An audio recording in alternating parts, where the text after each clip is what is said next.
Hola a todos, ¿cómo están? Antes de entrar en tema, les voy a contar brevemente sobre este parque de estudio y reflexión que se llama Carcarañá, por estar a la vera del río Carcarañá, y de este centro de estudios donde se desarrolla el evento de hoy. Este es uno de los más de 50 parques de estudio y reflexión que hay hoy en el mundo.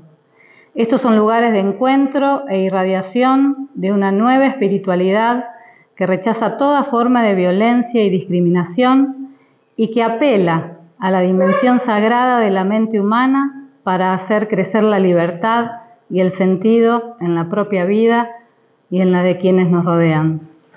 Son lugares muy aptos para el trabajo interno en relación al desarrollo personal, para la inspiración y también para la recomposición psicológica. Y como es en este caso, para el estudio, el rescate y la producción de ese conocimiento esencial que, en palabras de Silo, lleva a la justicia, lleva a la reconciliación y lleva también a descifrar lo sagrado en la profundidad de la conciencia. Este edificio, el Centro de Estudios, está enteramente dedicado a esto último.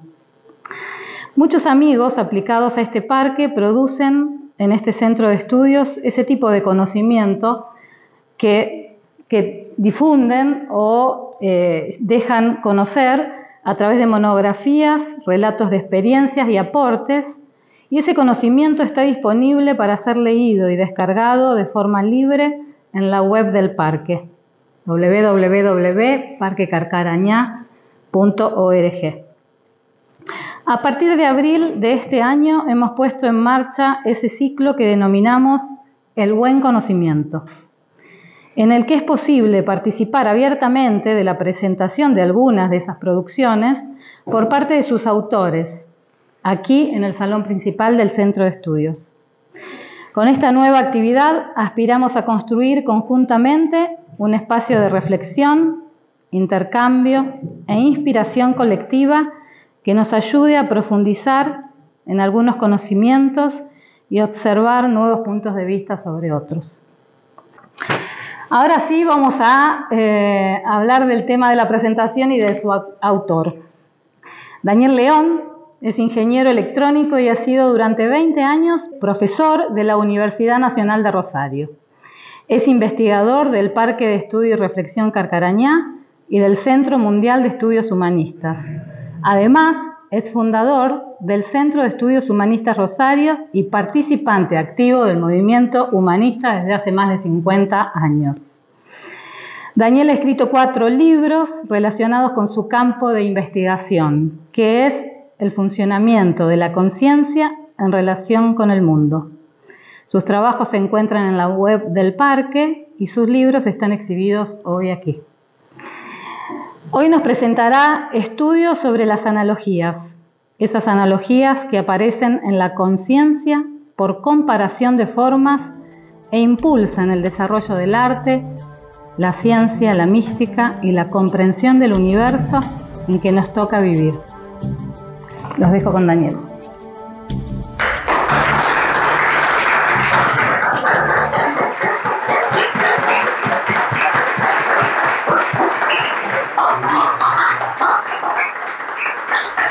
Bueno, muy bien, buenas tardes, gracias por asistir a los presentes. Saludamos también a los amigos que nos siguen por internet. Como ya saben, vamos a hablar sobre las analogías. Pero bueno, hay algunas personas que han dicho cosas interesantes sobre las analogías. Históricamente, por ejemplo, Es sabio convenir en que todo es uno, decía Heráclito.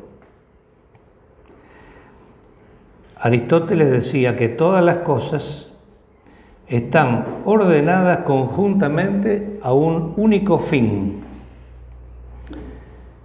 Y Silo ha dicho, es como si dijéramos aquí que la sustancia de todo el universo, de la mente, del átomo y de las galaxias fuera la misma.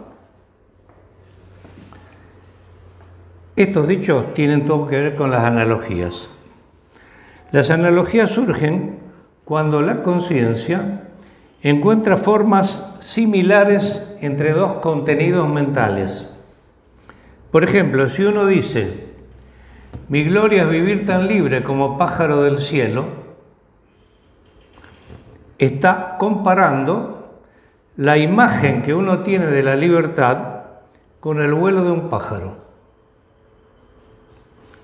Así funciona la conciencia, todo el tiempo comparando. Y así surgen las analogías, madres de la metáfora, el canto y el cuento, y de otras cosas que veremos en este estudio. Mientras tanto, disfrutemos de un par de poesías cargadas de analogía antes de pasar a temas más complejos. Me dejo estar sobre la tierra porque soy el gozante, el que bajo las nubes se queda silencioso. Pienso, si alguno me tocara las manos, se iría enloquecido de eternidad, húmedo de astros lilas relucientes. Estoy solo de espaldas, transformándome. En este mismo instante, un saurio me envejece y soy leña, y miro por los ojos de las alas de las mariposas un ocaso vinoso y transparente. En mis ojos cobijo todo el ramaje vivo del quebracho, de mí nacen los gérmenes de todas las semillas y los riego llorando con rocío. Sé que en este momento dentro mío nace el viento como un enardecido río de uñas y de agua. Dentro del monte yazgo preñado de quietudes furiosas. A veces un lapacho me corona con flores blancas y me bebo esa leche como si fuera el niño más viejo de la tierra. Un fragmento del Gozante de Manuel José Castilla, un salteño. Otra. Unas veces me siento como pobre colina y otras como montaña de cumbres repetidas. Unas veces me siento como un acantilado y en otras como un cielo azul pero lejano. A veces uno es manantial entre rocas y otras veces un árbol con las últimas hojas. Pero hoy me siento apenas como laguna insomne, con un embarcadero ya sin embarcaciones, una laguna verde, inmóvil y paciente, conforme con sus algas, sus musgos y sus peces, sereno en mi confianza, confiando en que una tarde te acerques y te mires al mirarme. Estados de ánimo de Mario Benedetti. Luego de esto, pasemos a considerar los antecedentes históricos de este tema de las analogías. Pitágoras, que vivió en Grecia en el siglo VI a.C., encontró numerosas analogías entre campos aparentemente disímiles como la música, la aritmética, la geometría y la astronomía. A partir de estas analogías, creó una doctrina formal que explicaba la constitución del universo como un ser viviente. Su pensamiento ha influido en forma determinante en toda la cultura occidental. Platón. Para Platón, las formas y las ideas constituían el mundo real, mientras que los objetos sensibles eran solo un pálido reflejo de aquellas realidades inteligibles. Según Platón, existían formas prototípicas o universales, especies de modelos de los diferentes entes que se generaban en la naturaleza. Así existía el hombre mismo, el animal mismo, el árbol mismo, etc. Y por otra parte, las formas geométricas como el triángulo, la esfera, etcétera, etcétera. Aristóteles, discípulo de Platón, fue quien comenzó a estudiar explícitamente este proceso mental que llamamos analogía. Él la definía diciendo que existe una analogía cuando el segundo término es al primero, como el cuarto es al tercero. Por ejemplo, la mañana es a la tarde, como la juventud es a la vejez. Mañana el primer término, tarde el segundo, juventud el tercero y vejez cuarto. Si esto es así, se puede llamar a la vejez tarde de la vida o a la tarde vejez del día. Luego explicaba que las analogías encuentran unidad entre cosas de género diverso. Encuentran unidad. Para Aristóteles, todas las cosas se corresponden entre sí y tienen unidad analógica. Lo análogo se da en todas las categorías de lo que es.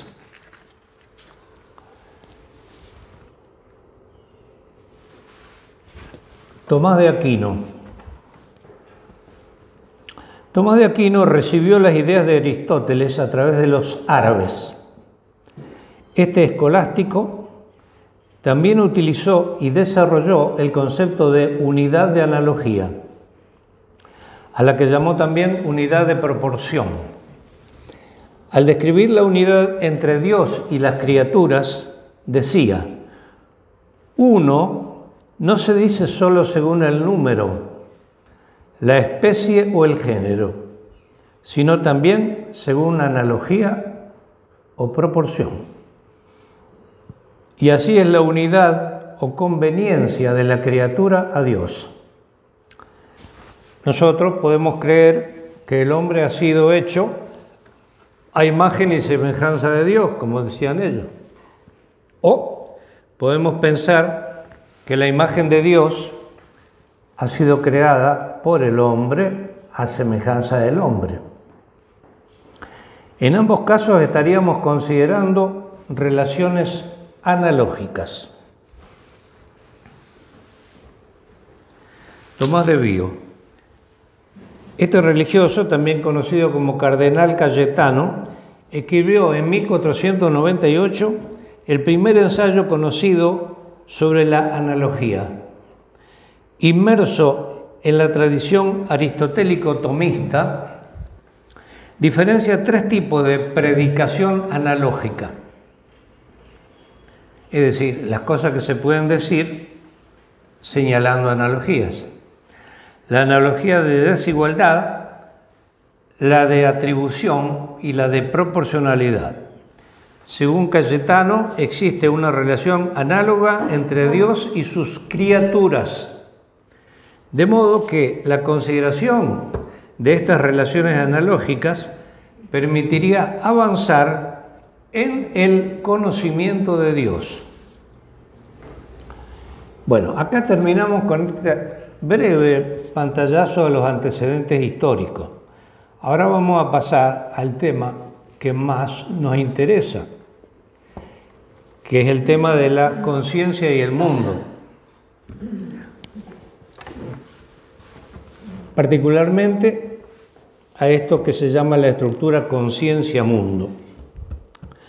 Con este nombre aludimos a la relación que existe entre la conciencia del ser humano y el mundo en el cual vive el ser humano. En la conciencia investigamos el conjunto de operaciones que hace posible la estructuración de objetos, siendo que una de estas operaciones es la comparación de formas, cuyo resultado posible es la percepción de una analogía. En el mundo podemos constatar la enorme variedad y cantidad de analogías que lo caracterizan. Estas analogías muestran cierta unidad esencial que subyace debajo de las particulares formas, de las formas de los objetos. O sea, debajo de todos los objetos hay una forma común. Eso es lo que estamos queriendo decir.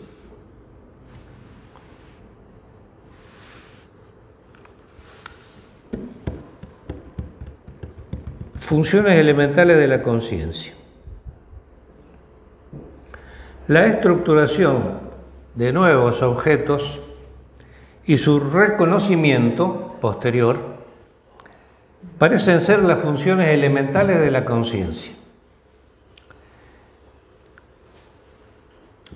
El surgimiento de la conciencia en los seres vivos es una necesidad vital relacionada con la supervivencia, la alimentación y la reproducción.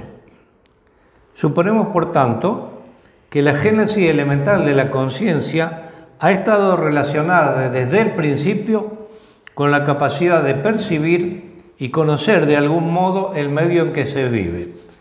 Por lo tanto, para nuestra concepción, todos los seres vivientes tienen algún nivel de conciencia. Veamos ahora un poquito el primer punto, estructuración de nuevos objetos. En la percepción visual, cada objeto es percibido como tal por diferenciación con respecto a un fondo. Pero para llegar a ese estado, la conciencia ya ha pasado por un proceso de diferenciación, complementación y síntesis, que vamos a tratar de explicar a continuación. Observemos el espacio alrededor de la Luna.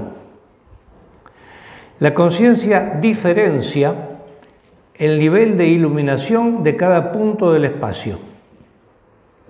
Relaciona luego, es decir, complementa todos los puntos de similar nivel y así descubre que hay una región del espacio diferente del resto. Una región que se diferencia del resto y que tiene sus puntos prácticamente todos en el mismo nivel. A esa región le pone un nombre, Luna. La conciencia ha estructurado un objeto de la percepción y lo guarda en memoria con su nombre.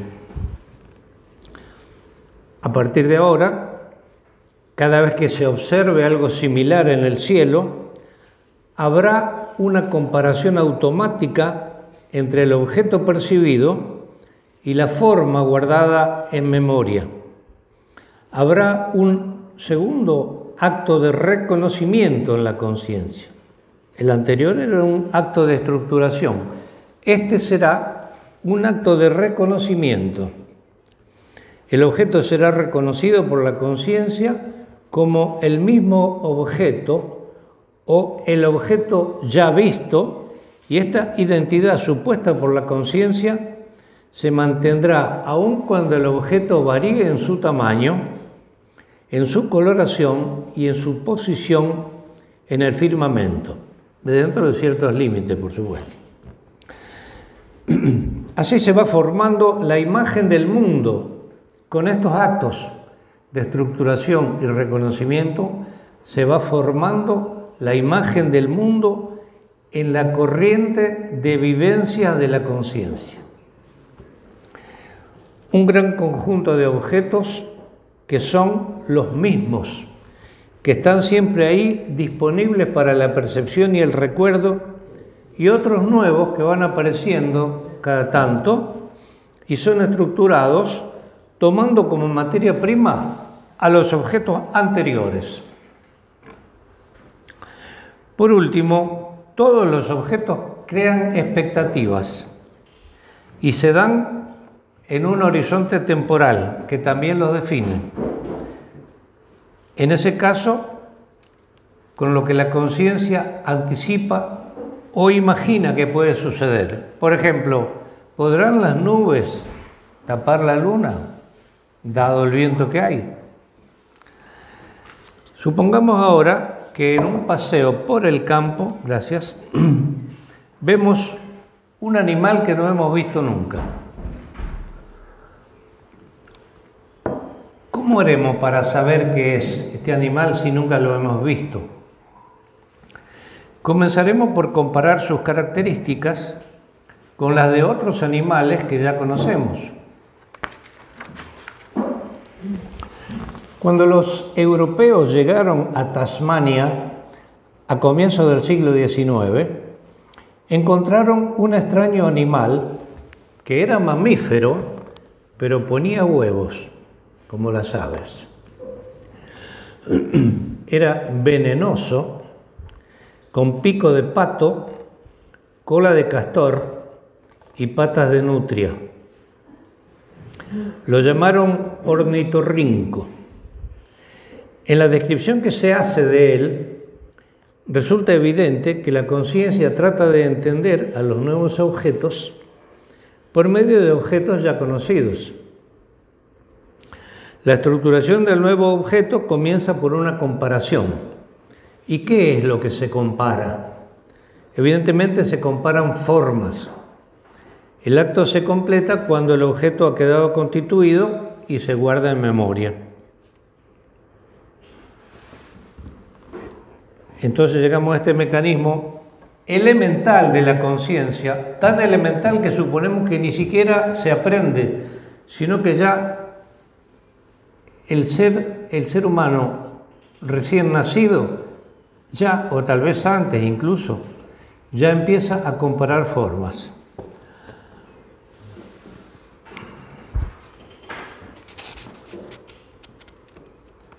Cuando alguna corriente de psicología dice que el todo es mayor que la suma de las partes,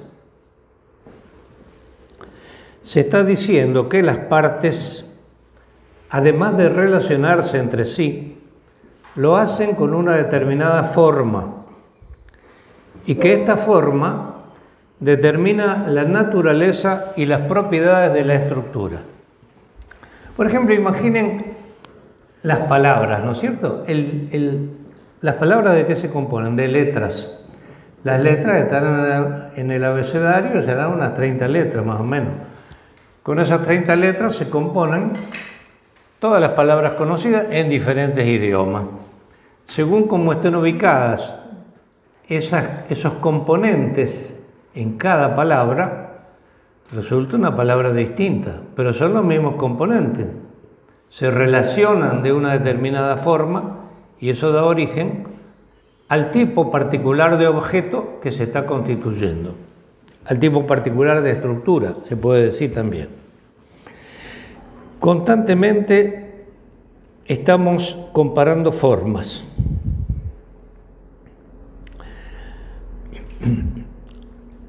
Con el paso del tiempo y cada vez con mayor facilidad, la conciencia creciente de un niño continúa comparando lo percibido por los sentidos con lo guardado en la memoria. La conciencia percibe como intuición directa la forma de todo objeto. Esto le permite comparar formas entre objetos percibidos por un mismo sentido, por ejemplo, la cara de personas que conozco, así como comparar formas entre objetos que han provenido de sentidos diferentes. Por ejemplo, un sonido intermitente y una luz intermitente. Algo en común tienen. O comparar formas entre objetos de conciencia que provienen de los sentidos y otros puramente imaginarios o que corresponden al mundo de las ideas y las abstracciones en general.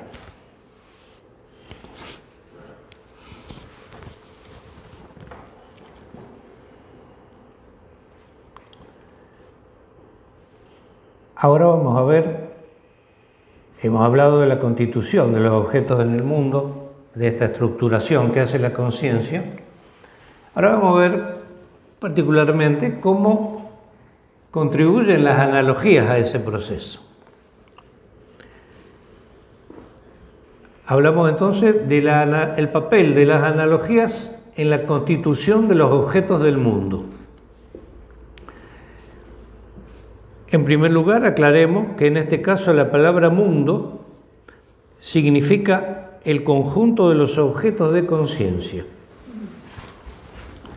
De modo que intervienen en él tanto las percepciones del mundo material como los recuerdos, las imágenes, las emociones y las ideas de menor o mayor nivel de abstracción. Es decir, que mundo es aquí todo lo que se presenta a la conciencia, es decir, todo lo que no es la conciencia. Por otra parte, existen diferentes niveles y estados en la conciencia, tanto desde el punto de vista energético como desde el punto de vista del mayor o menor automatismo de sus procesos. Eso también constituye distintos niveles. Existen procesos totalmente automáticos, como el reconocimiento de percepciones habituales, procesos semiautomáticos, como las charlas superficiales o mecánicas, y procesos reflexivos, donde el automatismo queda reducido a una mínima expresión. Seguimos con el tema de la analogía en la constitución de los objetos del mundo, pero ahora referido a lo que pasa en los niveles bajos de conciencia. No es casual que los dioses más antiguos estuvieran relacionados con los astros y con los fenómenos meteorológicos, más precisamente. Los hombres primitivos establecieron analogías por contraste entre las poderosas manifestaciones del poder de la naturaleza y las débiles manifestaciones del poder humano. Así probablemente surgieron los primeros dioses.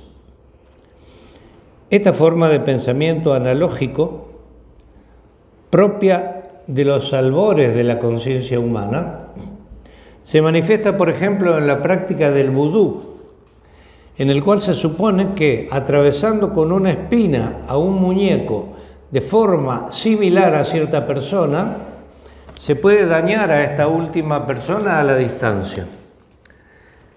El mismo tipo de pensamiento llevó a ciertos aborígenes a creer que el acto de tomarle a alguien una fotografía equivalía a capturar su alma.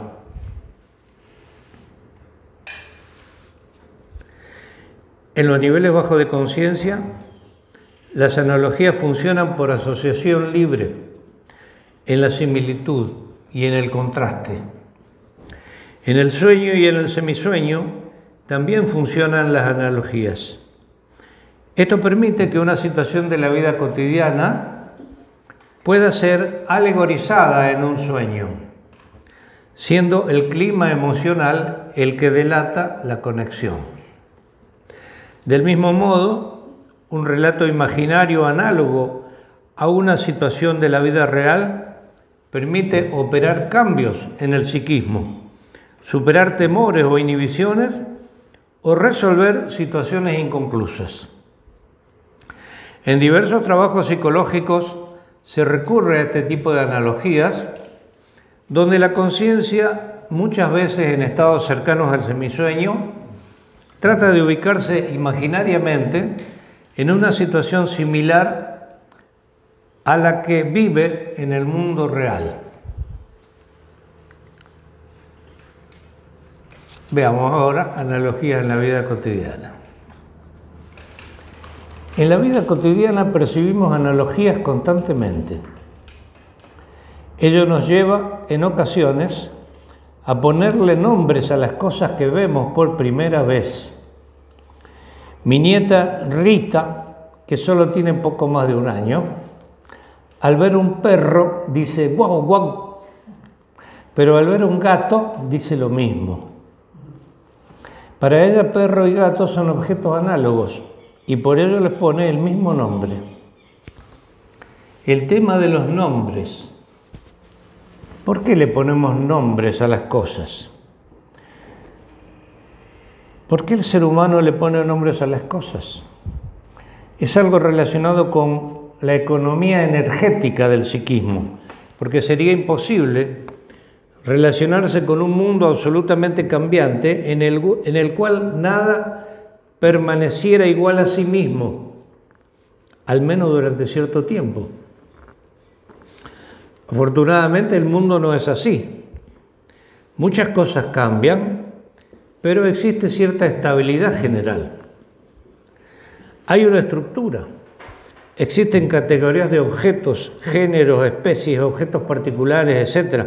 Y todo este ordenamiento estructural está relacionado con la tendencia humana de asignar nombres, tanto a los objetos del mundo físico como a los objetos del mundo mental. Y en este acto de nombrar participan siempre las analogías, como ya señalaron los antiguos.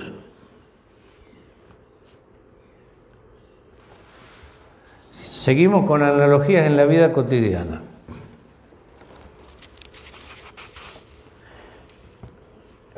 En el círculo central dice, en el círculo central, el más chiquito, dice, pienso, luego existo. Entre paréntesis, mi conciencia. Un caso particular de objeto de conciencia es aquello que llamamos el otro o los otros. ¿Cómo intervienen aquí las analogías? Edmund Husserl, partiendo de la afirmación cartesiana de que el único conocimiento evidente e indubitable es el yo existo, describe diferentes capas de sentido que se constituyen alrededor de esta esfera primordial de la conciencia. O sea, la primera esfera de la conciencia es yo existo. No sé qué más habrá, pero yo existo. Husserl describe en uno de esos estratos, dice, en el primero, se encuentra la percepción del propio cuerpo. Es decir, el segundo círculo dice mi cuerpo.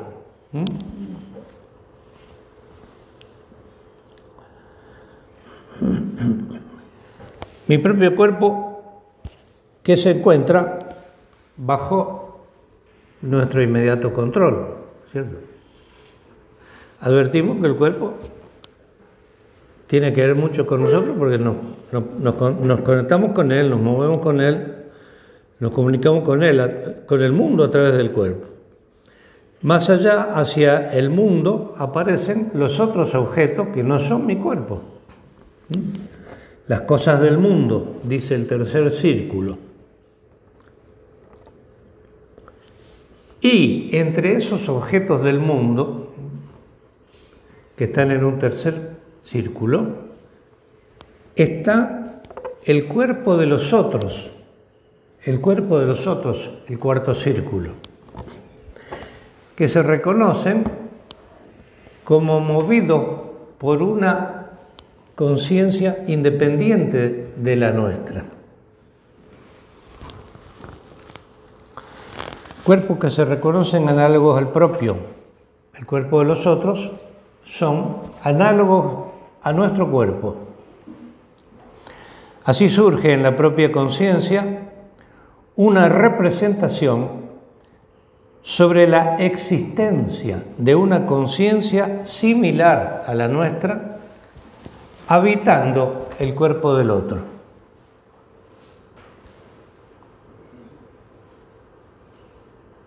Suponemos que hay una conciencia como la nuestra en el cuerpo del otro, o parecida.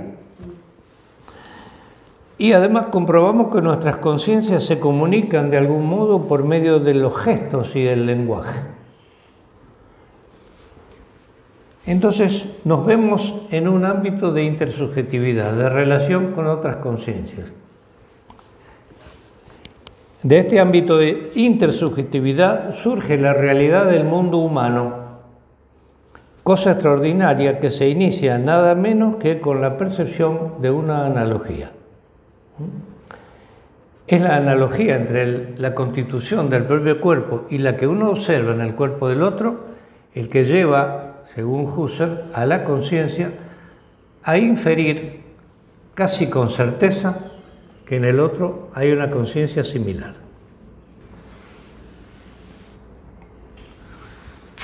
Veamos otro tema.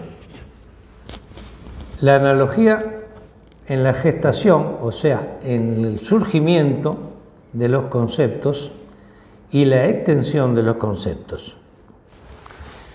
¿Qué son los conceptos desde la perspectiva de la estructura conciencia-mundo?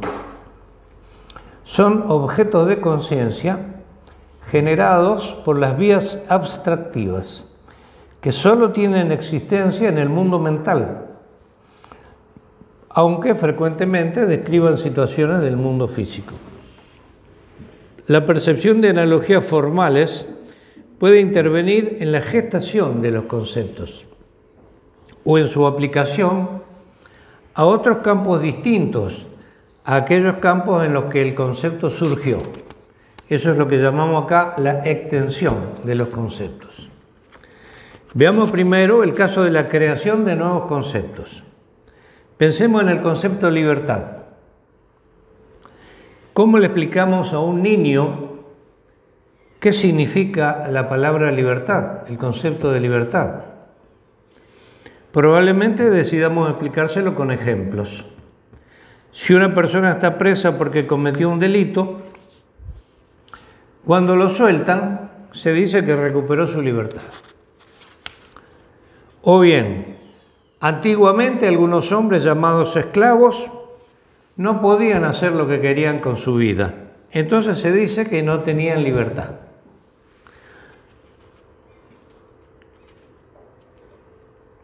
O por último, cuando seas grande, vas a poder hacer muchas cosas que ahora no puedes hacer. Cuando seas grande, vas a hacer. Cuando seas grande, vas a tener más libertad en tu vida. En fin, le estamos dando al niño ejemplos que muestran qué significa la idea de libertad. Pero esos mismos ejemplos muestran también cómo se originó esa idea de libertad. Como en tantos otros casos, ese concepto ha surgido para referirse a ciertas situaciones que la conciencia percibe como análogas. En esos ejemplos que le hemos dicho al niño, uno advierte claramente que hay analogía en situaciones muy distintas, un tipo que está preso, el otro que es un esclavo, el otro que es un niño, pero todos ellos pueden experimentar, en todos esos casos se advierte una analogía que lleva al surgimiento del concepto de libertad y al nombre que se le pone.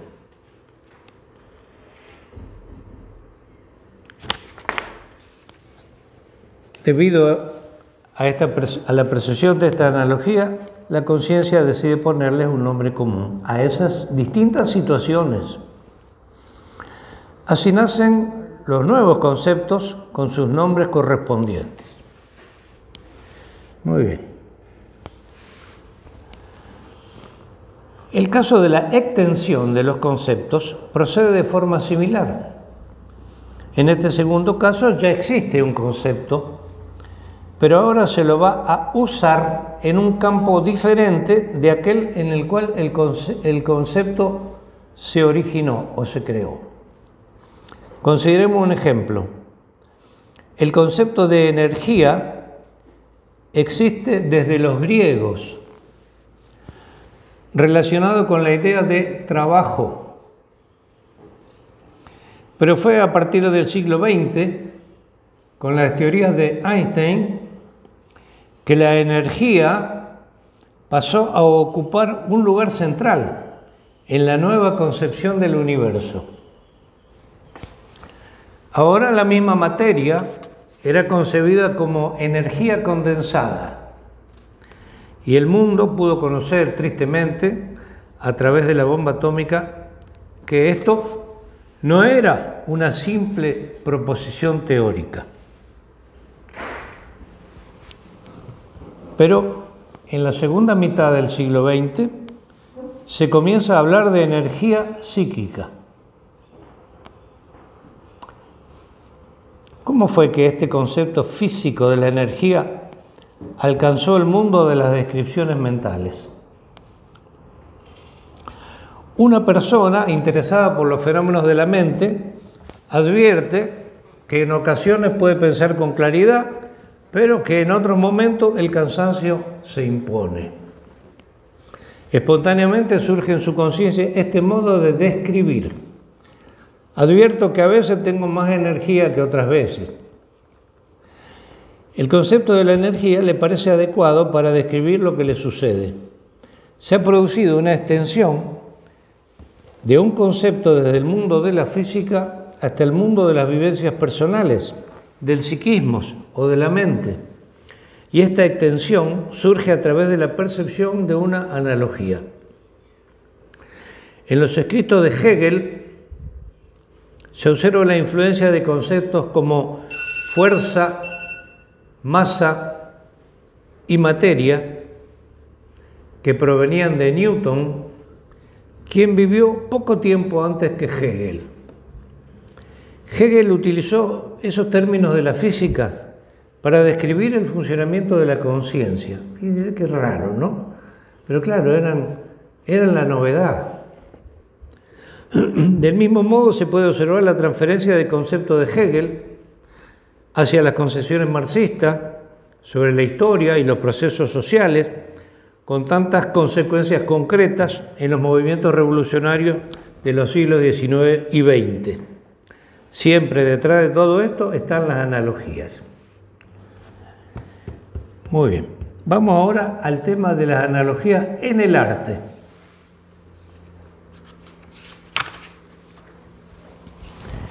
En las artes plásticas, las analogías son evidentes. Una escultura humana trata de copiar la forma del objeto original. Lo mismo ocurre en principio con las representaciones pictóricas y los dibujos en general. Los antiguos pintaban en las paredes de sus cuevas escenas análogas a la vida real, hace 30.000 años.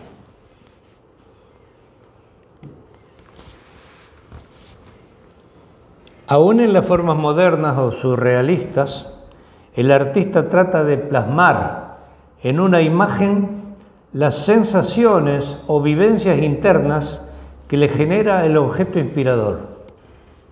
Trata de generar en otros vivencias similares a las que él experimenta, usando como vehículo el objeto producido. Lo que llamamos música es una sucesión de formas dentro de formas que evolucionan y se repiten de distintas maneras. Pero lo que se llama armonía depende de la concordancia de diferentes notas entre sí. Dos notas están en armonía si sus respectivas armónicas, así se llama, que son múltiplos de la frecuencia fundamental, coinciden entre sí. Tal coincidencia implica una forma de analogía. La percepción de armonías produce normalmente un registro agradable en el oyente. Por el contrario, la disonancia produce tensión interior.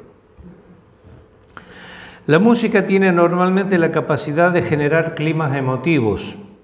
Tales climas evocan situaciones similares a las que pueden vivirse en la vida cotidiana.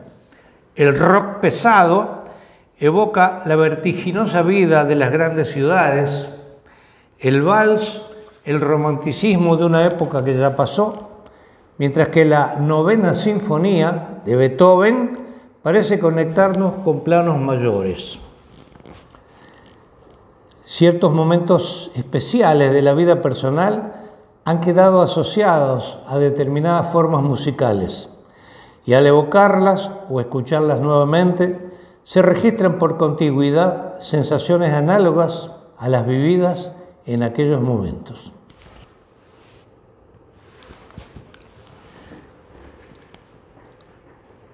Las analogías, alegorías y metáforas constituyen el lenguaje habitual de la poesía.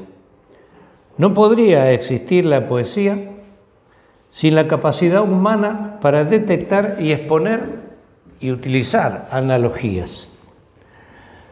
Analicemos transgresivamente algunos poemas, porque hay quienes dicen que no se deben analizar los poemas.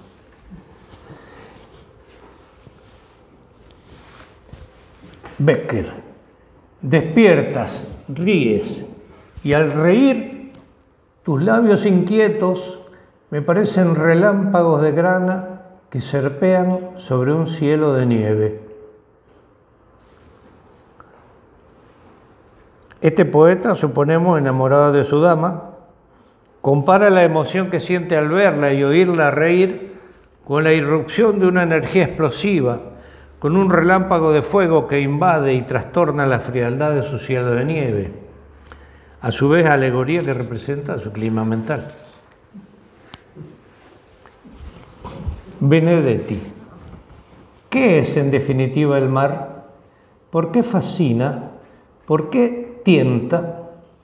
Es menos que una sal, una zozobra, un argumento contra Dios.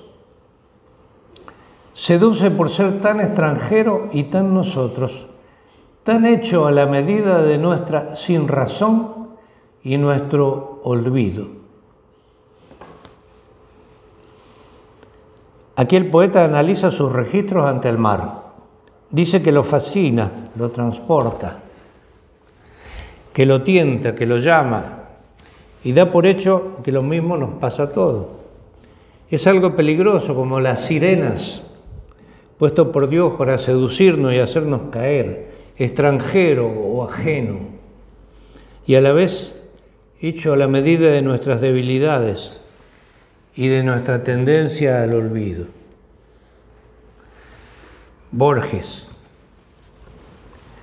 mirar el río hecho de tiempo y agua y recordar que el tiempo es otro río, saber que nos perdemos como el río y que los rostros pasan como el agua. El río es una corriente de agua, el tiempo una corriente de sucesos y recuerdos. Sentir que la vigilia es otro sueño que sueña no soñar y que la muerte que teme nuestra carne es esa muerte de cada noche que se llama sueño. Analogías entre la muerte y el sueño, entre la vigilia y el sueño. Ver en el día o en el año un símbolo de los días del hombre y de sus años, convertir el ultraje de los años en una música, un rumor y un símbolo, ver en la muerte el sueño, en el ocaso un triste oro, tal es la poesía que es inmortal y pobre. La poesía vuelve como la aurora y el ocaso. Aquí compara el periodo de tiempo del día con el periodo de la vida humana. Convierte el peso de los años en un sonido, una señal, una huella, otra vez la muerte y el sueño, y el sinsentido de la riqueza final. Tal es la poesía que cambia significados, que es materialmente pobre, pero es inmortal y siempre vuelve como el comienzo y el final del día. Por supuesto, estas interpretaciones podrían no coincidir con lo que quería decir en cada caso el poeta, pero nuestra intención no es interpretar el texto, sino mostrar en él mismo la profusa existencia de analogías. Literatura. En la literatura, sobre todo en la prosa poética, son omnipresentes las analogías, que aquí aparecen bajo la forma de metáforas y alegorías. En el libro Apuntes de Psicología de Sylow puede leerse: las alegorías son narraciones transformadas plásticamente en las que se fija lo diverso o se multiplica por alusión, pero también en las que se concreta lo abstracto. El carácter multiplicativo de lo alegórico tiene que ver con el proceso asociativo de la conciencia. La similitud guía a la conciencia cuando ésta busca lo parecido a un objeto dado. Veamos como ejemplo las distintas formas en que puede interpretarse la frase «vi una luz al final del túnel». 1. El sujeto se encuentra recorriendo un túnel y al final del mismo se ve una luz. Aquí no hay analogías, es una interpretación literal. 2. El sujeto está enfermo y un nuevo tratamiento parece estar dando resultado. 3. El sujeto ha muerto momentáneamente, ha regresado y comenta su experiencia. 4. El sujeto está atravesando por un periodo de serias dificultades económicas, pero ahora tiene una renovada esperanza de encontrar trabajo. 5. El sujeto tiene problemas psicológicos hace tiempo, pero una nueva experiencia le abre el futuro. Si un mismo texto puede hacer referencia a situaciones tan diferentes entre sí, es porque, a pesar de las diferencias, esas situaciones presentan fuertes similitudes formales. Esto, que parece obvio, muestra en este caso a través de la literatura que en el mundo en que vivimos existen numerosas similitudes formales entre ámbitos que a una primera mirada parecen desconectados entre sí. Es otro modo de ver cómo todo está interconectado. En el campo de la lingüística se intenta mostrar cómo el empleo de la metáfora en el lenguaje común es mucho mayor de lo que normalmente se advierte. Por ejemplo, las expresiones metafóricas. El argumento es poco sólido y su teoría se puede desmoronar. Se construyen desde la metáfora conceptual. Las teorías son edificios o construcciones. O las expresiones: no me entra en la cabeza, sácate esa idea de la cabeza y tienes la cabeza hueca, corresponden a la metáfora conceptual de que la mente es como un recipiente. O de la metáfora conceptual, el discurso es un tejido, derivan las expresiones: he perdido el hilo, no has hilvanado bien tus ideas, o hila muy fino. Estos autores puntualizan que la proyección de un ámbito de la experiencia a otro no es arbitrario, sino que tiene lugar mediante correspondencias, es decir, analogías que existen entre esos distintos ámbitos. Muy bien. Hemos llegado al final de la primera parte. Si les parece bien, hacemos una pausa.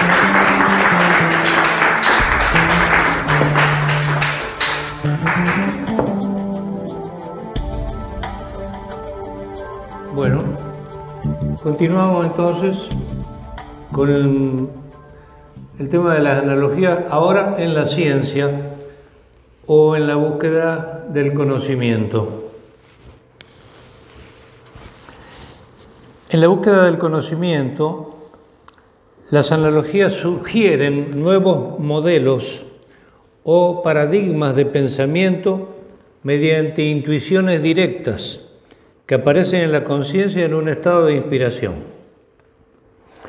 La conciencia ha dado un salto y luego, en un segundo momento, el nuevo paradigma será sometido a un análisis racional que permitirá validar o descartar la hipótesis que acaba de aparecer en la conciencia. Vamos a ver 3 relatos notables de la ciencia para ejemplificar eso que acabamos de decir.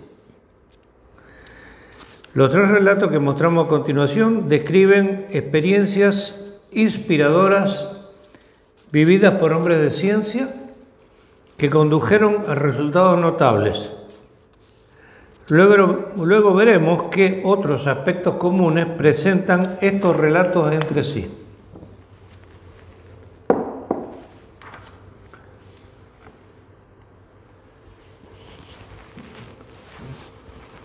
Kekulé y la estructura del benceno.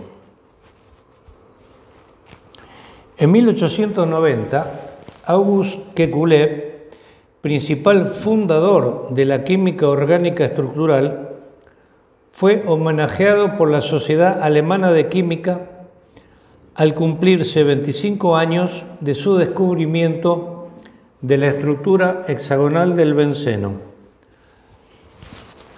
En esa ocasión explicó cómo fue que la idea llegó hasta él. Comillas. Durante mi estadía en Ghent, vivía en un barrio elegante ubicado en la calle principal.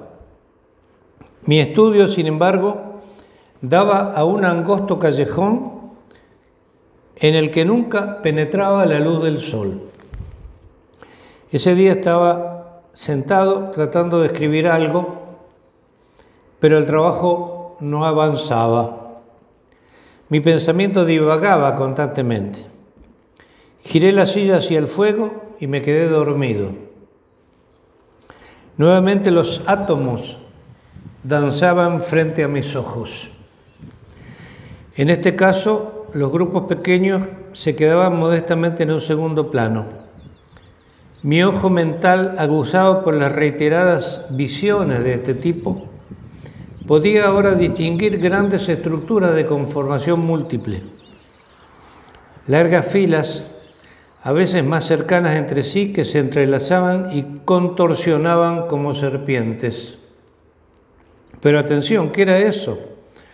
Una de las serpientes había atrapado su propia cola y la forma giraba burlonamente frente a mí.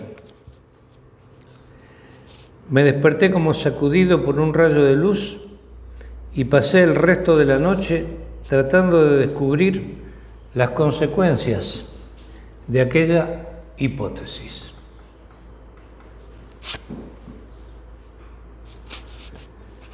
Mendeleev y la tabla periódica de los elementos. Dmitri Mendeleev se había propuesto ordenar los elementos químicos de la naturaleza. Utilizaba para ello tarjetas, en cada una de las cuales escribía el nombre y las principales propiedades del elemento químico en cuestión. Así, en cada ficha aparecía el nombre de un elemento, por ejemplo, magnesio, cobalto o azufre, junto a su símbolo, que en los citados casos sería Mg, Co o Su. Y bajo la misma, el número atómico de todos ellos. Actualmente se define al número atómico como el número de protones en el núcleo del elemento. El problema al que se enfrentaba es que aquellas cartulinas, que eran más de 60, no podían asociarse ni relacionarse entre sí. Es decir, ustedes se pueden hacer la imagen de eso, mirando esta imagen de la tabla periódica, cada uno de esos cuadritos, imagínense que era una ficha suelta, separada, que estaban todas mezcladas entre sí.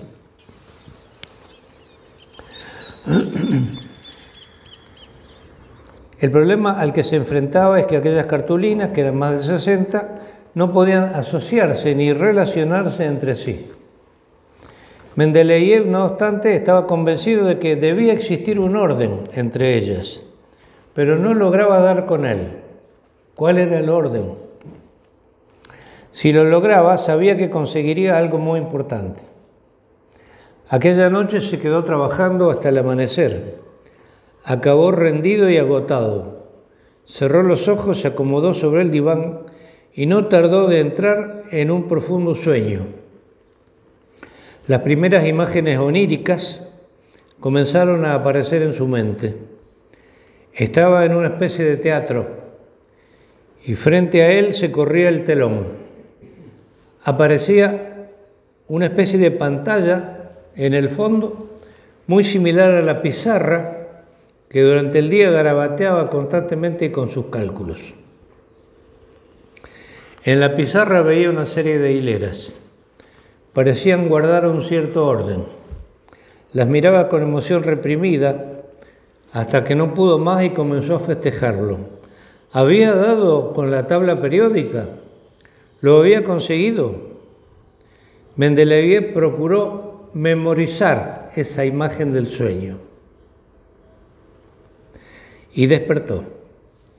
Recordó la disposición de los elementos de aquella tabla que le había aparecido en sueños y la copió en sus notas antes de que los recuerdos se diluyeran. Lo logró. Efectivamente, aquella tabla periódica era exacta. No solo consiguió ordenar los elementos químicos conocidos, sino predecir el peso atómico y las propiedades de otros elementos que en aquella época todavía no eran conocidos, y a los que gracias a su sistema se le había reservado un espacio vacío en la tabla. Esos espacios vacíos que están ahí correspondían a elementos que no se conocían en esa época y que luego se encontraron y tenían las características predichas por la tabla.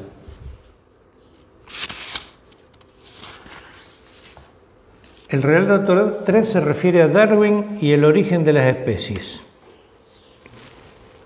Charles Darwin estudiaba la naturaleza, la geología, la fauna y la flora. Había pasado 5 años de su vida a bordo de un barco denominado Beagle, con el cual recorrió la costa de Sudamérica a ambos lados del continente. Darwin trataba de encontrar una teoría que explicara la enorme variedad de formas que adopta la vida en nuestro planeta y el modo en que las especies surgen y se transforman para dar origen a especies nuevas. He aquí una descripción del propio Darwin sobre las circunstancias que lo llevaron a elaborar su teoría de la evolución.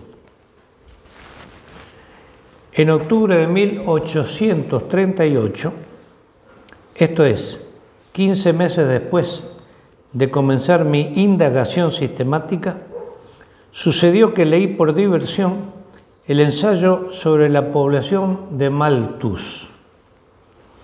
A partir de observaciones de largo aliento sobre los hábitos de animales y plantas, pude comprender que en todas partes existe una lucha por la existencia.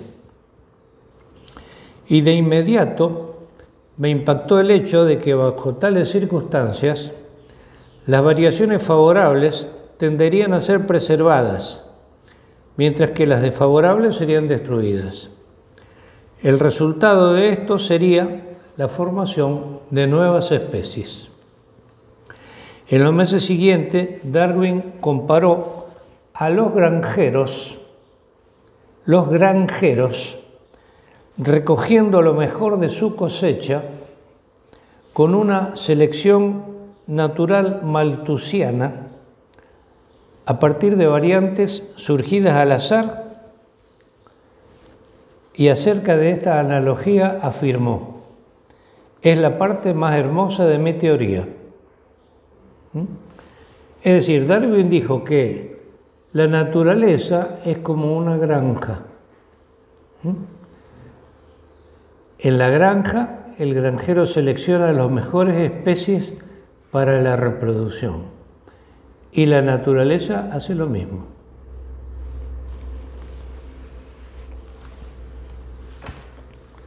Forma de inferencia.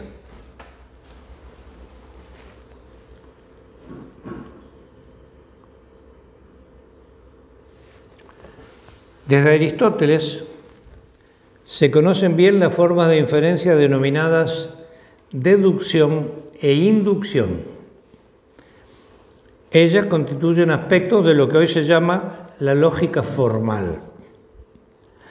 La deducción permite encontrar las características particulares de un objeto a partir de su supuesta pertenencia a un conjunto mayor del cual se conocen las características generales.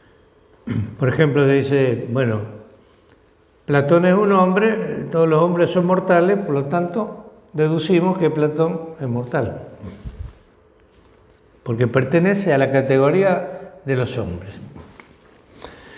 Bueno, pero también es el caso de los lugares vacíos en la tabla de Mendeleev que vimos antes.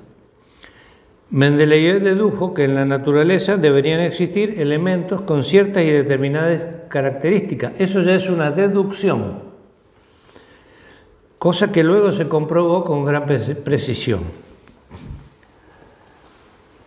La inducción permitiría recorrer el camino inverso, ir de lo particular a lo general.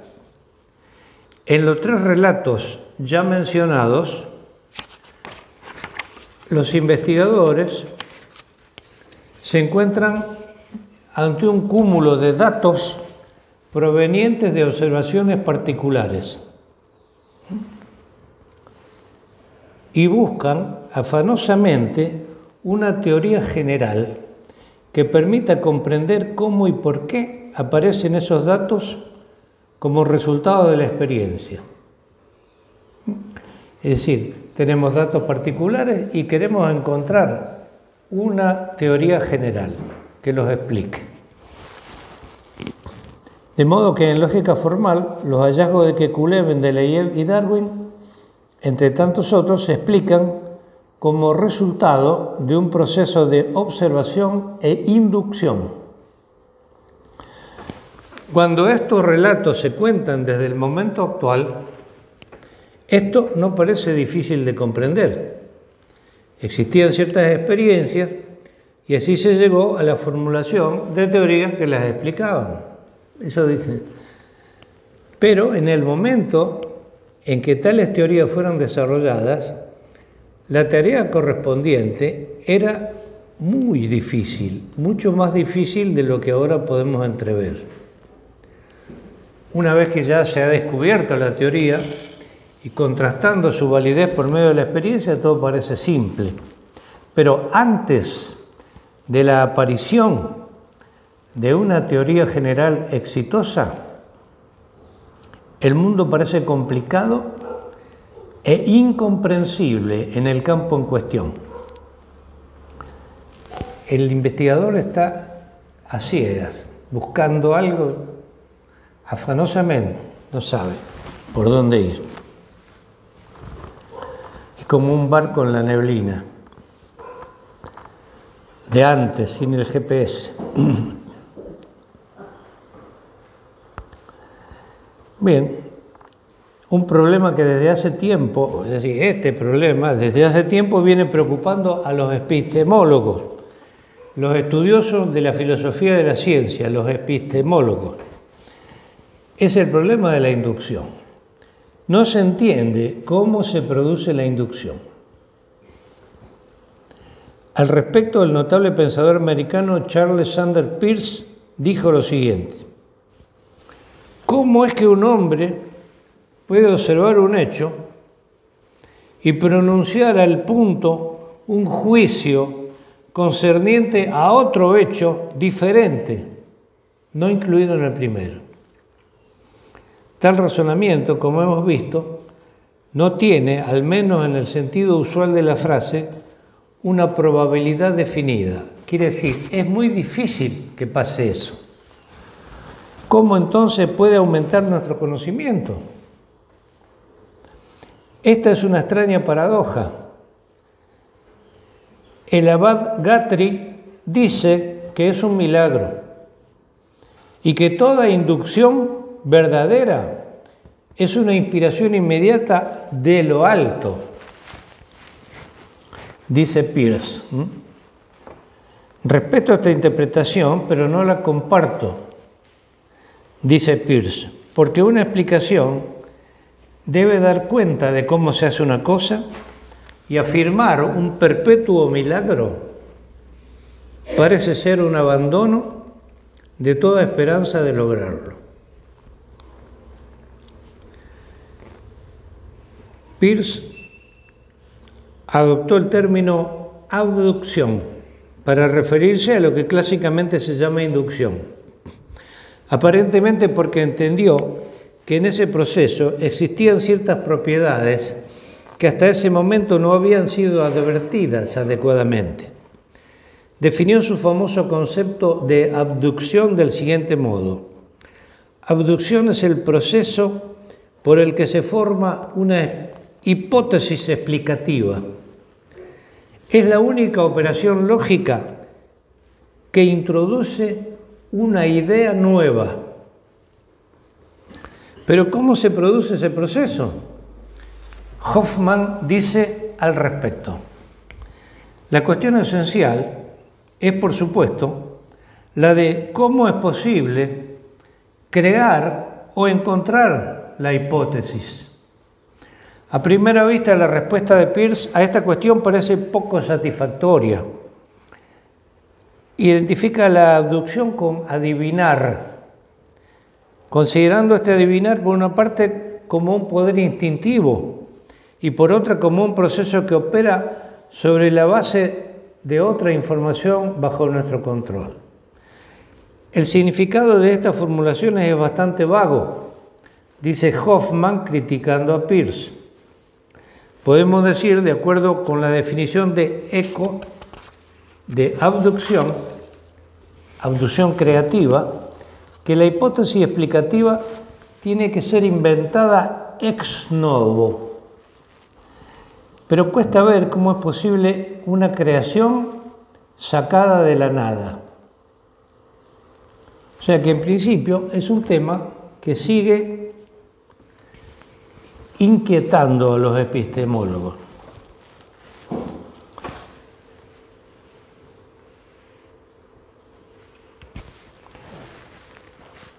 Para J. Samaja, que fue un epistemólogo muy famoso argentino, la respuesta tiene que ver con la analogía. Basándose en la lógica hegeliana, que funda todo desarrollo conceptual y toda comprensión posible en un sistema de relaciones, Samaja afirma concretamente que el proceso científico por el cual se infieren, a partir de una muestra, conclusiones sobre un universo, no es una inferencia inductiva, sino una inferencia analógica.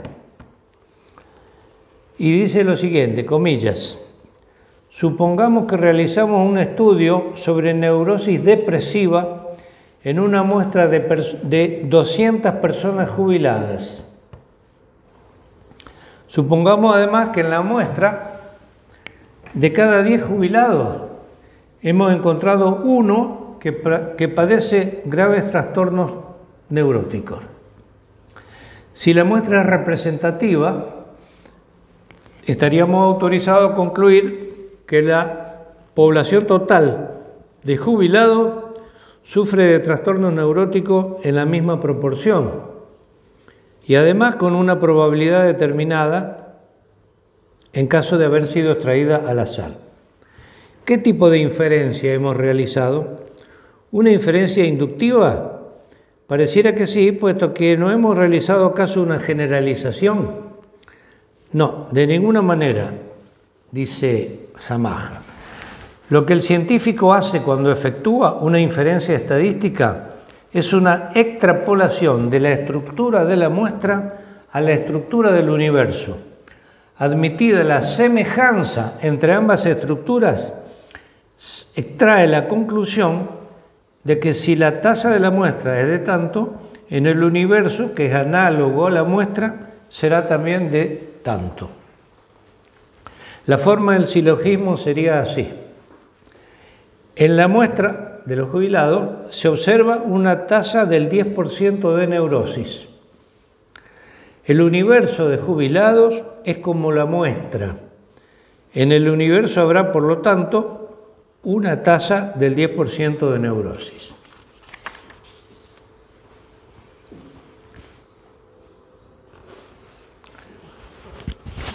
Analogías de inspiración.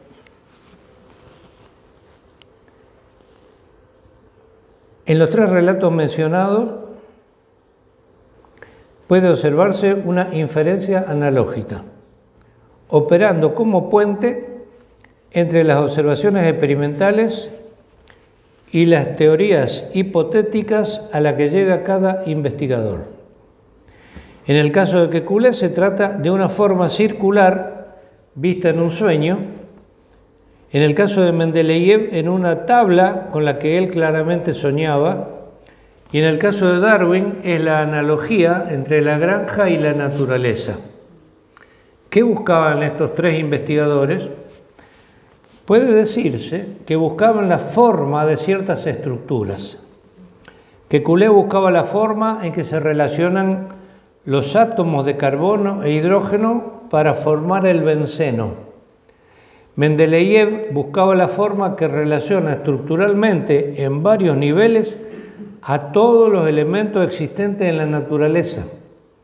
Y Darwin buscaba la forma de la estructura dinámica que genera y regula el desarrollo de las especies vivientes en el planeta. Una estructura, ya lo dijimos, es un conjunto de elementos que se relacionan de cierta forma. Por lo tanto, con los mismos elementos se pueden crear distintas estructuras. A veces se conocen cuáles son los elementos, pero no se conoce la forma en que se relacionan, como en el caso del benceno. Otras veces solo se conocen ciertos elementos, como si se tratase de armar un rompecabezas,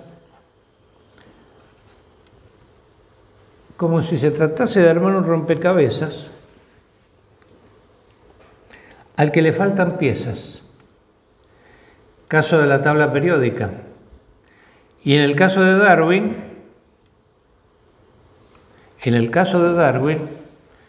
el proceso que se intenta comprender es tan complejo y presenta tantos datos, además variables en el tiempo, que resulta asombroso que haya podido representarse por medio de una idea tan simple. En definitiva, en toda investigación se buscan formas. Por ello no es extraño que la inspiración venga muchas veces de la mano de la analogía, que significa justamente similitud de formas. Soñadas o representadas en vigilia, las formas nos rodean. A veces son formas espaciales, otras veces no pueden representarse de ese modo, como en el caso de la evolución. Así que hablamos de formas en sentido amplio.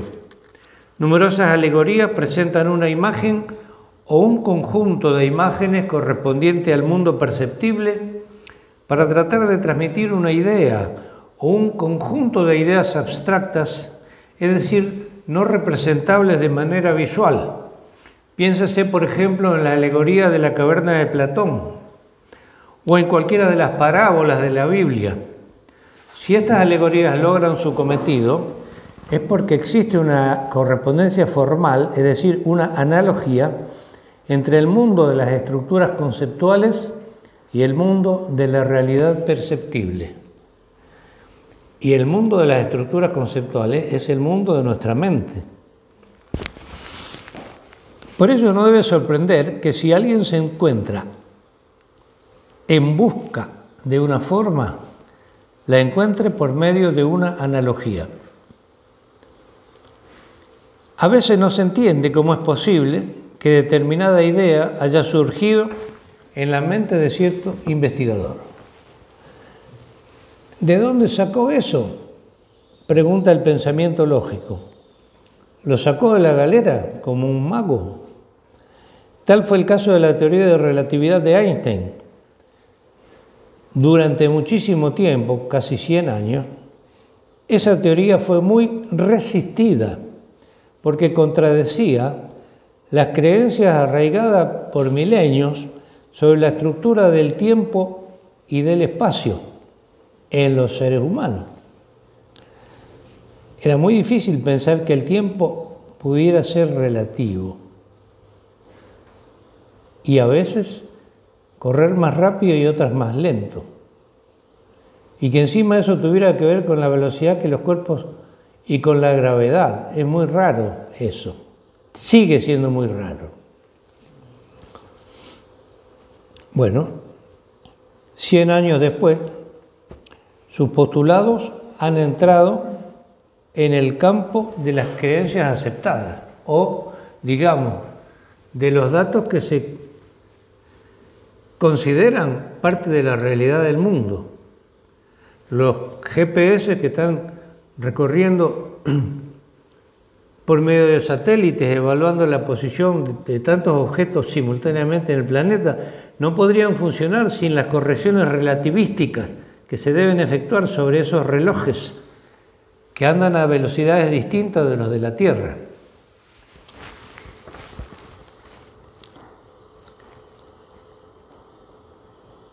O sea que sigue valiendo la pregunta, ¿cómo surgió esa idea extraña en la mente de Einstein? En su estudio sobre la conciencia inspirada, Mario Rodríguez Cobo, Silo, define a la conciencia inspirada como una estructura global capaz de lograr intuiciones inmediatas de la realidad. Una estructura global que pasa por diferentes estados y que se puede manifestar en distintos niveles de conciencia. Aquí estamos diciendo que tales fenómenos de inspiración aparecen frecuentemente de la mano de las analogías. La percepción de analogías entre diferentes planos permite al investigador dar un salto imprevisto y atisbar la posibilidad de una hipótesis revolucionaria. En el mundo de la física cuántica ha surgido, producto de una analogía, una sospecha muy rara. Se trata de que el mundo parece tener conciencia de nuestra propia conciencia. Cuando el investigador prepara todo para tener conocimiento de la trayectoria de una partícula, ésta se comporta como si supiera que está siendo observada y crea determinadas figuras características. Cuando no está siendo observada, crea otras figuras características. Más aún, cuando se prepara todo para conocer la trayectoria de la partícula, luego de que esa partícula haya llegado a destino, o sea, yo dejo que la partícula llegue y después, retrospectivamente, encuentro una manera de saber por dónde fue. Si hago eso, la partícula que no está siendo observada en el momento en que completa su recorrida, parece saber que su recorrido será conocido en poco tiempo más y forma la figura típica correspondiente a la observación.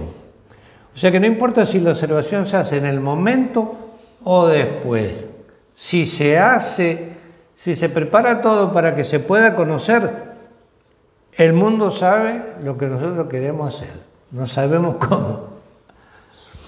El mundo se comporta como si tuviera conciencia de nuestra conciencia.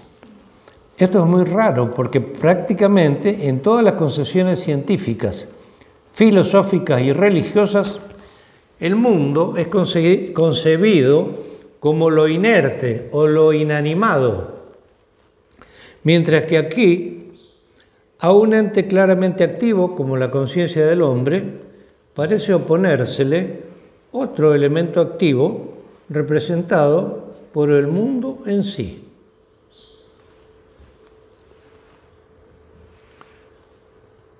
Bueno, vamos al caso de las analogías complementarias. Existen actos de conciencia que no son, en principio, completados por formas. Son actos que podemos llamar puros en busca de un objeto. Por ejemplo, una persona sale de un lugar con la sensación de haber olvidado algo. No sabe qué, pero tiene la sensación de que se olvidó algo. Los actos evocativos se dirigen a distintos ámbitos mentales, trabajando por descarte de las representaciones que van surgiendo y que en cada caso se reconocen como no adecuadas. Esto no puede ser, esto tampoco.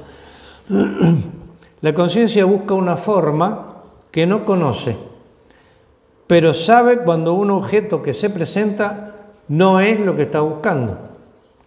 Lo que falta no se conoce en principio como forma en sí, sino en relación con una estructura mayor de la cual debe formar parte.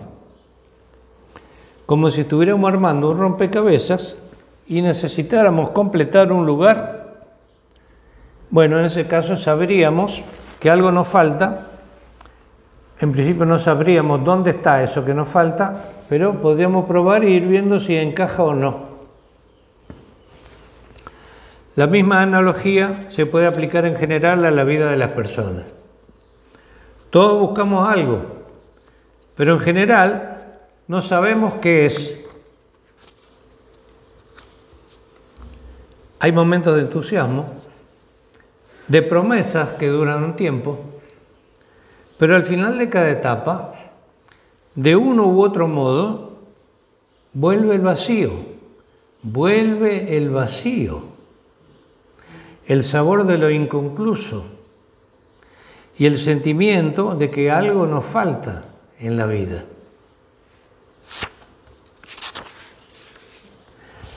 La mecánica total de la conciencia busca completarse en un objeto definitivo. ¿Qué sería eso? Sería llegar a una situación en la que uno no buscaría ya más nada. Y así surgen las diversas formas de la inmortalidad. Pero la inmortalidad está fuera del tiempo. La conciencia en su proceso y en su historia va completando sus pasos con dioses provisorios, en sueños provisorios, con angustiosos arquetipos que se derrumban de edad en edad. Consideremos este siguiente alegórico texto de Silo referido a esa situación. En numerosas leyendas se busca el don de la felicidad. Se transita por desiertos, cavernas, montañas y mares. Se consulta a sabios y magos. Se lucha contra fuerzas y monstruos para dar con ese imponderable que tiene el sabor del recuerdo, el mismo recuerdo de un paraíso perdido, el mismo sabor de extrañamiento y pena que se desliza en el corazón de los hombres grandes, semidioses caídos de su patria oscuramente recordada. ¿No registran algo que tiene que ver con ustedes en ese texto? Un clima emocional indefinible tal vez? ¿Qué será aquello que siempre hemos buscado en nuestra vida? ¿Cuál será ese objeto definitivo que dé por terminada la búsqueda en nuestra conciencia? Queda como una pregunta. Y pasamos al tema de las analogías en la mística.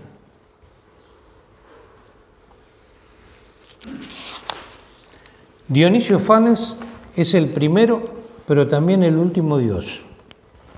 Se dice que siendo el primero, surge de un huevo cósmico y con sus alas de oro ilumina las tinieblas y da origen al cosmos. Tal como se observa en el caso de las aves, el universo entero nace de un huevo. Por otra parte, el oro, un material brillante, parece adecuado para las alas de Fanes, que deben iluminar el universo entero. Analogías cíclicas. La vida cotidiana muestra procesos que se repiten cíclicamente. El día y la noche, el verano y el invierno, etc. Por analogía se elaboran representaciones para compensar la incertidumbre que siente el hombre ante ciertos temas, por ejemplo, ante el tema de la muerte. Ni las penas ni los goces son eternos, y las almas vuelven a la tierra a reencarnarse. Un principio que es cósmico y moral al mismo tiempo, Ananké, la necesidad, regula el movimiento de los cielos y el destino de las almas. La inexorable ley del ciclo hace que los cielos roten y que las almas pasen de la muerte a la vida y de la vida a la muerte.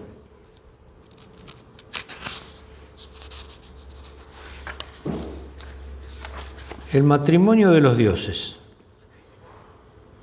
Los practicantes del yoga tántrico son normalmente un hombre y una mujer. Sin embargo, no necesariamente, ¿no? Pero normalmente. Sin embargo, ellos se imaginan a sí mismos como un dios y una diosa. Visualizan su unión como un matrimonio entre dioses, imitándolos, tratando de convocarlos, de fundirse con ellos. En la representación del imaginado comportamiento de los dioses, hay un funcionamiento analógico del psiquismo. Se da por cierto que si se adopta la forma del dios, si se lo llama por su nombre, si se viste uno de determinada manera, si se crea determinado ambiente, el dios se sentirá atraído y responderá al llamado. Los monjes tibetanos construyen con enorme paciencia y usando piedras de colores una imagen del Dios que quieren convocar. Ellos también desean fundirse, ser uno con el Dios. Luego de haberlo conseguido, destruyen su creación y reparten las piedras cargadas de beneficios entre los asistentes. También aquí hay un funcionamiento analógico, crear una forma, compenetrarse con ella, orar y cantar, es hacerse a sí mismo a imagen y semejanza del Dios. Ciertas analogías han conducido a diversos pensadores a ofrecer explicaciones totalizadoras sobre la existencia universal. Son formas universales que aparentemente se pueden apreciar en todo lo existente para la conciencia. Un insecto, obviamente estamos hablando de la finitud de todo lo existente, que es una de las formas universales. Un insecto puede vivir un día, un hombre puede vivir 100 años y una estrella puede vivir 1.000 millones de años. Pero los tres nacen y mueren al cabo de un cierto tiempo. En ese sentido, el insecto, el hombre y la estrella son iguales, entre comillas. Todo en el universo conocido tiene un principio y un final. Esta analogía es, por lo tanto, universal. Otra analogía universal, la lucha entre los opuestos. 500 años antes de Cristo, Heráclito afirmaba que el fundamento de todo está en el cambio incesante. El ente deviene y todo se transforma en un proceso de continuo nacimiento y destrucción al que nada escapa. Metafóricamente decía que el principio de todo es el fuego, palabra que representaba el movimiento, el cambio constante en que se encuentra el mundo. Esta permanente movilidad se fundamentaba en una estructura de contrarios. La contradicción estaba en el origen de todas las cosas. La misma analogía llevó a los persas a concebir la existencia de dos espíritus principales. Uno llamado Ahura Mazda, que era la representación del bien, y otro llamado Angra Mainyu o Ahriman, que era la representación del mal. La religión persa también incluía conceptos novedosos, como el juicio final, en el cual el espíritu de los muertos era juzgado en base a las acciones de la vida, en la vida. Eso definía su futuro en la nueva vida después de la muerte. Tales concepciones pasaron luego al pueblo judío cuando sus líderes fueron deportados a Babilonia. Son numerosos los planteos religiosos, científicos, filosóficos y sociales que derivan de entender la dinámica del mundo como impulsada por dos polos opuestos entre sí. También son numerosas las obras literarias que se inspiran en el mismo contrapunto, aparentemente universal. Como ejemplos breves al paso, señalemos los conceptos del yin y el yang, la dialéctica de Hegel, su posterior aplicación por Marx a la lucha de clases, los ángeles y demonios que hablan al oído del hombre, la saga de Tolkien, El Señor de los Anillos, Don Quijote de la Mancha, la Divina Comedia, la Guerra y la Paz, etcétera, etcétera. Una lista que sería interminable. Otra analogía universal, el movimiento continuo, el movimiento periódico. Como ya mencionara Heráclito, una forma siempre presente que advertimos en el mundo es el movimiento. Recordamos y comprobamos a cada paso que todo se transforma. Si todo se transforma, esto es una forma universal. Una constatación analógica permanente. En particular existen los movimientos o cambios periódicos que dan origen al concepto de ciclo. Un ciclo es una forma que se repite tras cierto periodo de tiempo.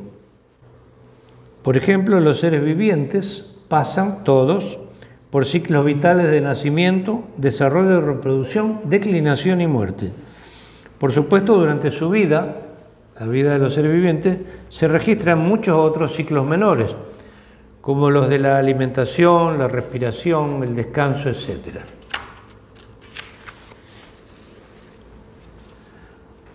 Otra analogía universal. La secuencia de diferenciación, complementación y síntesis.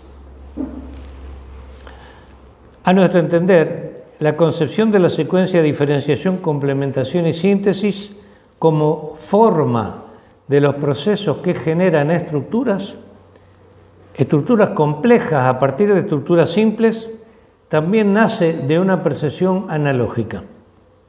Se advierte la misma forma en la constitución de la materia, en el desarrollo de los embriones, de los organismos vivientes en general, en la estructura del lenguaje, en la formación de los conceptos, etc.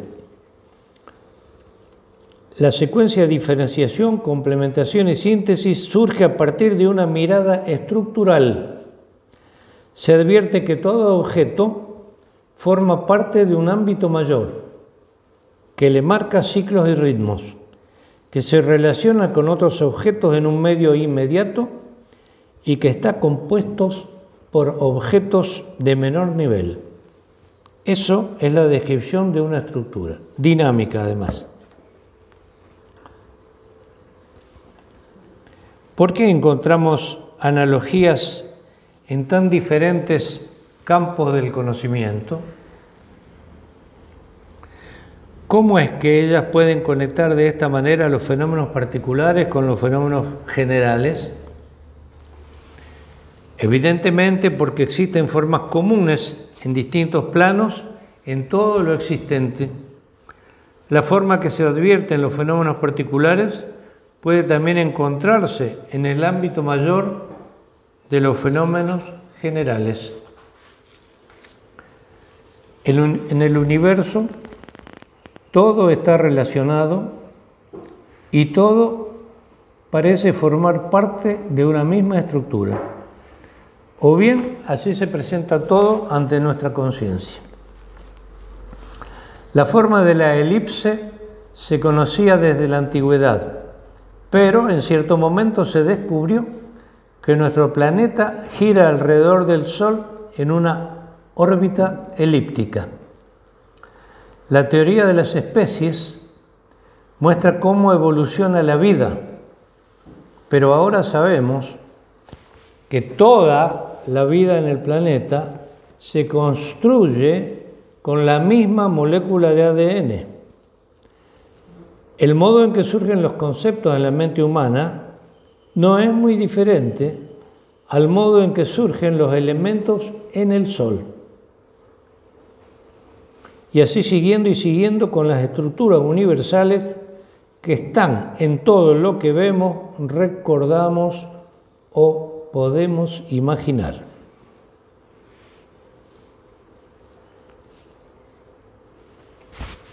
Ver en uno y en todo lo mismo. Cuando la conciencia en meditación sostenida considera los diferentes objetos del mundo, buscando lo común entre ellos y descartando las diferencias, va encontrando analogías en cada paso que da. Descubre que el modo en que se generan y entrelazan los pensamientos no es distinto al modo en que surgen las estrellas. Que el lenguaje humano tiene una forma similar a un árbol y que una galaxia espiralada gira en el inmenso universo como lo hace la espuma en una taza de café. Conceptos como todo es forma, todo es materia, todo es mente y todo es energía se complementan y sintetizan en un todo mayor.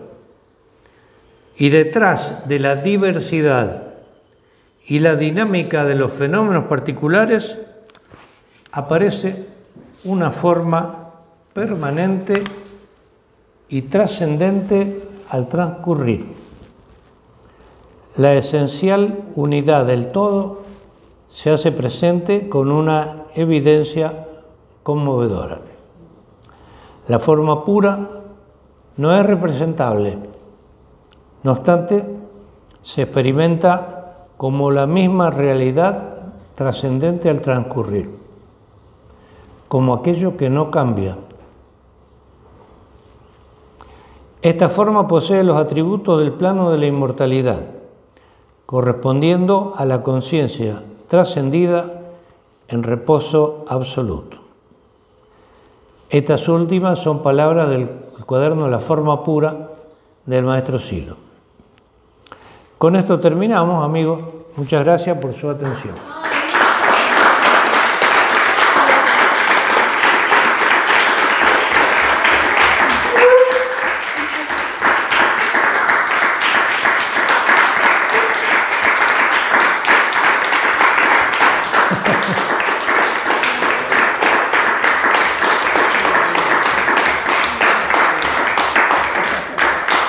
Bueno, solo me gustaría agregar que esto que hemos visto es como un resumen y el desarrollo un poco completo, digamos, de este estudio sobre la analogía lo pueden encontrar en este librito, ¿no?, que contiene el estudio de la analogía en su parte final.